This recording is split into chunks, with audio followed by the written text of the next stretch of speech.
excited about what God's doing in their life today? Amen. Yes. Yes. Amen. Well, my scripture comes from John 2, 1 through 11. And I want to apologize before I go any further for the rain this weekend. If you knew who I am and you knew where I come from, that was my parents. They're just crying with joy for me, for what I'm doing. Praise the Amen. Lord. Praise the Lord. Amen. On the third day, the wedding took place in Cana in Galilee. Jesus' mother was there, and Jesus and his disciples had also been invited to the wedding. When the wine was gone, Jesus' mother said to him, "They have no more wine." "Dear woman, why do you involve me?" Jesus replied. "My time has not yet come." His mother said to the servants, "Do whatever he tells you." Nearby stood 6 stone jars, the kind used by the Jews for the ceremonial washing, each holding up to 20 to 30 gallons. Jesus said to the servants, "Fill the jars with water." So they filled them to the brim. Then he told them, "Now draw some out and take it to the master of the banquet." They did so, and the master of the banquet tasted the water that had been turned into wine. He did not realize where it had come from, though the servants knew, and they had drawn out the water.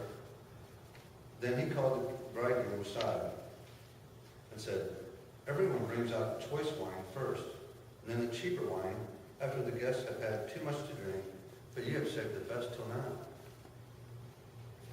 This is the first of his miraculous signs Jesus performed in Cana in Galilee. He thus revealed his glory, and his disciples put their faith in him after.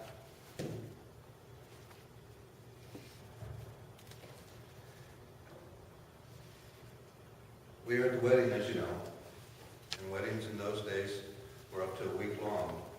So imagine taking the time off from work and go to a wedding back to Galilee.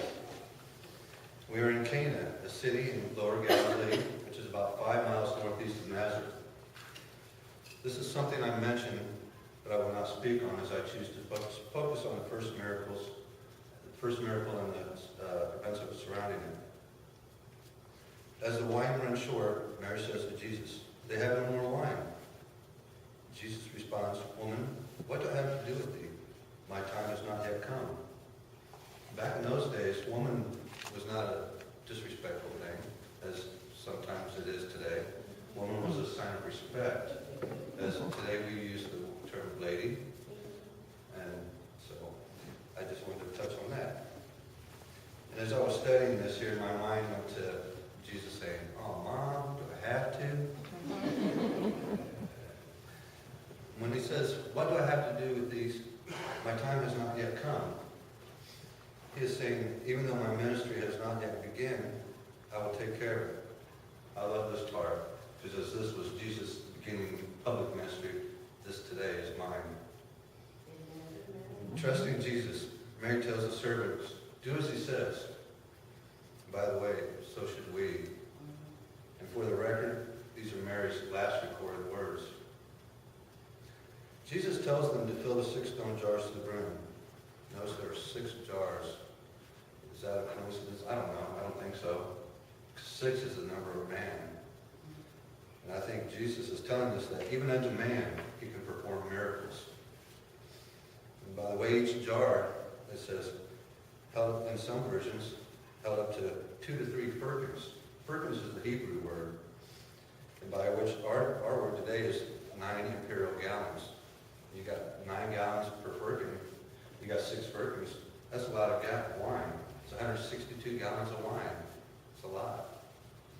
After turning the water into wine, the chief steward, some versions say governor, not knowing, called to the bridegroom and asked, "Most would serve the best wine first, and when all had drank freely, that which is poor, but thou hast kept the best wine until now." And as men, we were always trying to impress first. We always put our best foot forward, trying to make that first best impression. And we follow along and trot along through life afterwards and fall short.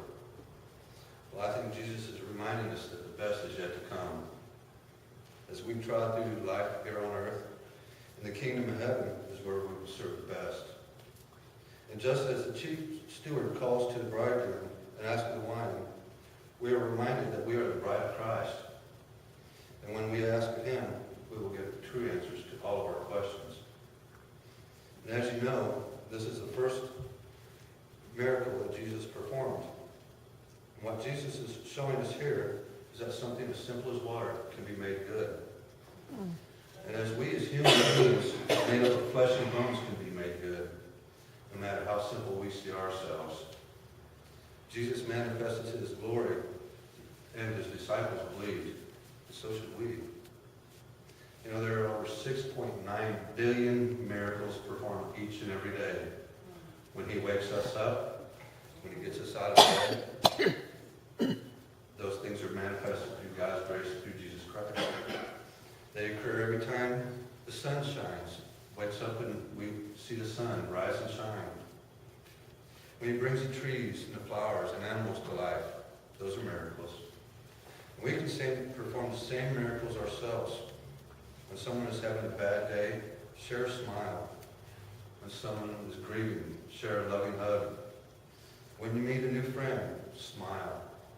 And just as Jesus performed the simplest of miracles, turning water into wine, we can perform simple miracles too. When we hear God's awesome testimony in one simple life, a simple thumbs up shows his approval through us.